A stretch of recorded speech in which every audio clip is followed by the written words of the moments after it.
आज गुजरात के deputy CM हर्ष संघवी वडोदरा शहर के मेहमान बने तो वडोदरा के नवलखी मैदान पर एक कार्यक्रम का आयोजन हुआ था, जिस दौरान डिप्टी सीएम हर्ष संघवी जो है वहां पर अतिथि विशेष के तौर पर मौजूद रहे थे। तब आपको बता दें कि वडोदरा शहर में नवनिर्मित नेत्रम और विश्वास 2.0 क्लस्टर 4 के लोकार्पण का कार्यक्रम आयोजित करवाया गया।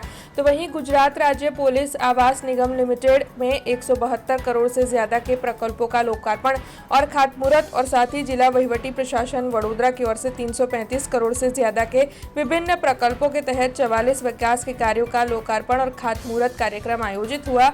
इस दौरान डिप्टी सीएम हर्ष संघवी के साथ गुजरात विधानसभा के मुख्य दंडक बालकृष्ण शुक्ला, राज्य कक्षा के मंत्री मनीषाबेन वकील, वडोदरा शहर भाजपा अध्यक्ष डॉक्टर जयप्रकाश सोनी, विधायक योगेश पटेल, विधायक शैलेश मेहता, विधायक चैतन्य सिंह ज्वाला, विधायक केतन इनामदार, विधायक चैतन्य देसाई, वडोदरा शहर पुलिस कमिश्नर नरसिम्हा कोमर समेत के अग्रणी मौजूद रहे थे। तो वहीं आपको बता दें कि इस दौरान प्रजा को संबोधित करते हुए डिप्टी सीएम हर्ष संघवी की ओर से ये कहा गया कि 15 दिनों में 725 करोड़ के प्रोजेक्ट वडोदरा शहर को दिए गए हैं। तब उनकी ओर से वडोदरा के पुलिस विभाग की सराहना भी की गई। तो वहीं काफी गर्मी और बारिश में भी पुलिस परिवार काम करता है, इस मामले में उनकी ओर से जोर देते हुए पुलिस विभाग को सराहा गया। इसके अलावा भी पूरे देश में पुलिस के लिए एक साथ जो आवास नहीं बनाए गए हैं, वो गुजरात में एक साथ 20,000 पुलिस आवास बनने वाले हैं, ऐसा भी इस दौरान उनकी ओर से कहा गया है। तो वहीं 207 करोड़ के ऐतिहासिक ब्रिज के बनने को लेकर भी उनकी ओर से बयान दिया गया।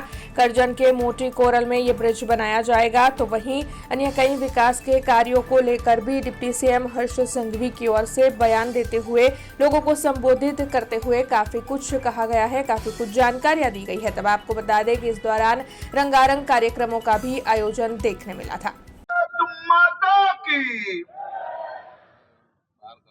ગરમી ભારી લાગી રહી છે બધાને।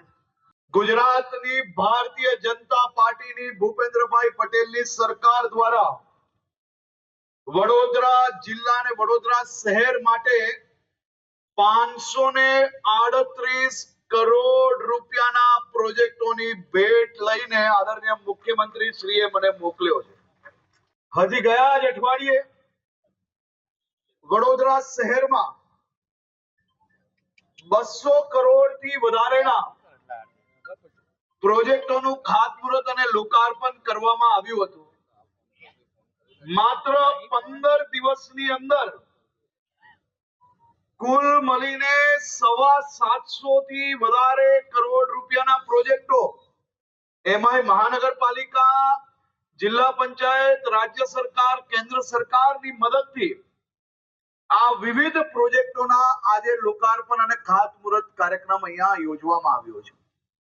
આજના કાર્યક્રમમાં આપની સૌની વચ્ચે ઉપસ્થિત વડોદરા શહેર જિલ્લાના સૌ આગેવાનો, ગુજરાત પોલીસના સૌ ઓફિસરો અને વડોદરા શહેરના સૌ નગરજનોને હું ખાસ કરીને બે હાથ જોડીને વંદન કરીને આપ સૌને અભિનંદન આપવા આવ્યો છું। ખાસ કરીને વિકાસની ગતિ કોને કહેવાય તેનું જીવંત ઉદાહરણ એ આજે વડોદરા શહેરમાં ઉપસ્થિત થઈ રહ્યું છે। આજે એક જ મંચ પરથી 55 પ્રકલ્પોના લોકાર્પણ અને ખાતમુહૂર્તના કાર્યક્રમ આયોજન કરવામાં આવ્યા। આ 538 કરોડ રૂપિયાના પ્રોજેક્ટો આ માત્ર આંકડા નથી, વડોદરાની સુરક્ષા, વડોદરાના ઇન્ફ્રાસ્ટ્રક્ચર અને વડોદરાની સુખાકારી માટે અમારી સરકારની અકબંધ ગેરંટી છે। हमसे जुड़े रहने के लिए हमारे YouTube चैनल को सब्सक्राइब करें और नई वीडियो की नोटिफिकेशन के लिए बेल आइकॉन को दबाएं।